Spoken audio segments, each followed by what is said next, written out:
الحمد لله رب العالمين الصلاة والسلام على خاتم النبيين وعلى آله وصحبه أجمعين أما بعد فأعوذ بالله من الشيطان الرجيم بسم الله الرحمن الرحيم قال الله تعالى في سورة البقرة ومن الناس من يشري نفسه ابتغاء مرضات الله والله رعوف بالعباد۔ ترجمہ، اور کوئی شخص ایسا ہے کہ خدا کی خوشنودی حاصل کرنے کے لیے اپنی جان بیچ ڈالتا ہے اور خدا بندوں پر بہت مہربان ہے۔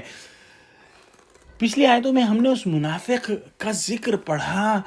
جس نے دین کے بدلے دنیا لے لی، اور اس کے مقابلے میں اب اس آیت میں اس مخلص کامل الایمان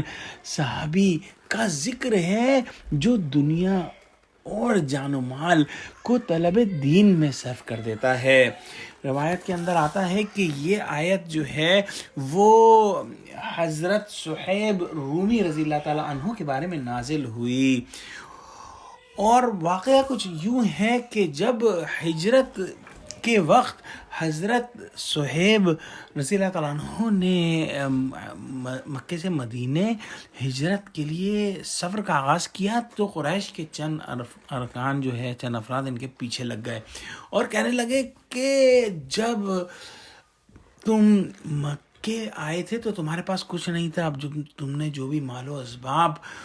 کمایا ہے وہ یہیں سے کمایا ہے اور یہ تم ساتھ لے کر نہیں جا سکتے۔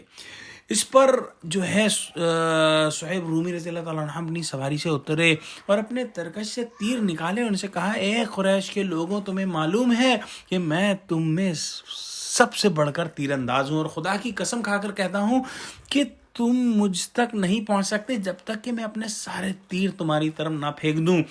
جو میرے پاس ہیں، اور اس کے بعد میں اپنی تلوار سے لڑوں گا جب تک میرے ہاتھ میں دم ہے۔ اب تم جو چاہو کر لو، اور ایک صورت یہ ہے کہ میرا مال، میرے کپڑے اور جو کچھ بھی اسباب ہے جہاں مکے میں رکھے میں تم کو ان کا پتہ بتا دیتا ہوں، تم جاؤ اور ان کو لے لو اور میرا راستہ چھوڑ دو۔ وہ لوگ کہنے لگے کہ ہاں یہ ٹھیک ہے، اس پر وہ راضی ہو گئے۔ تو وہ لوگ تو ادھر چلے گئے اور حضرت صہیب جو ہے وہ مدینہ پہنچ گئے۔ جب رسول اللہ صلی اللہ علیہ وسلم کی خدمت میں حاضر ہوئے تو آپ صلی اللہ علیہ وسلم نے فرمایا، اے ابو یحییٰ یہ بیع نفع والی ہے، اے ابو یحییٰ یہ بیع نفع والی ہے۔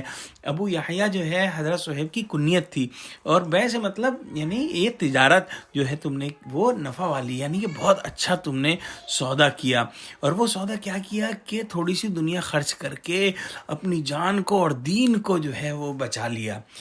اور ان کے مدینہ پہنچنے سے پہلے ہی حضرت جبرائیل علیہ السلام نے رسول اللہ صلی اللہ علیہ وسلم کو واقعے کی خبر دے دی تھی،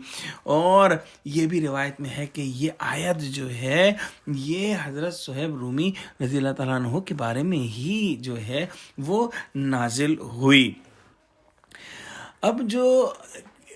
اس آیت کے اندر ایک خاص ہم کو بات سمجھنی ہے، جیسے پچھلی آیتوں میں ہم نے بیان کیا کہ وہ جو ہے منافق اخنس بن شریق کے بارے میں تھی، لیکن آج بھی اگر اس کردار پہ کوئی شخص پورا اترے گا تو وہ آیتیں اس کے اوپر پوری اتریں گی۔ اور یہ آیت جو ہے یہ حضرت صہیب رومی رضی اللہ تعالیٰ عنہ کے بارے میں جو ہے وہ آئی، لیکن آج بھی اگر کوئی اللہ کا بندہ، اللہ کا مخلص بندہ جو ہے اس کے اندر یہ صفات ہوں گی تو یہ آج کے دن بھی آیت اس کے اوپر آئے گی۔ اور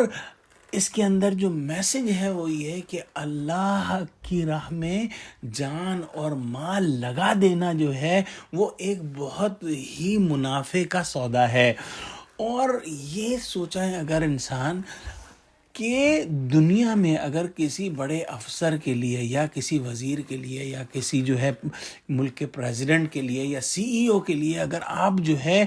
وہ کوئی جو ہے سنسیئرلی ایفرٹ کرتے ہیں، اس کی بات مانتے ہیں، کام کرتے ہیں، تو آپ کو امید ہوتی ہے کہ وہ بڑا افسر، وہ پریزیڈنٹ یا جو بھی شخص ہے وہ آپ کو اس سے اچھا جو ہے وہ بدلہ دے گا جتنا آپ نے اس کے لیے کیا ہے۔ لیکن یہاں پر تو بات اللہ کے لیے ہے جو کہ کنگ آف دا کنگز ہے، بادشاہوں کا بادشاہ ہے۔ تو سوچیں کہ جب اللہ ایسے بندوں پر بہت مہربان ہے، واللہ رؤوف بالعباد، ایسے بندوں پر بہت مہربان ہے، تو اس کی مہربانی کے بعد جو انعام و اکرام ملے گے اس کے کیا کہنے ہیں۔ اللہ تعالی ہم کو قرآن کا فہم عطا فرما، آمین۔ وآخر دعوانا الحمد للہ رب العالمین، والسلام علیکم ورحمۃ اللہ وبرکاتہ۔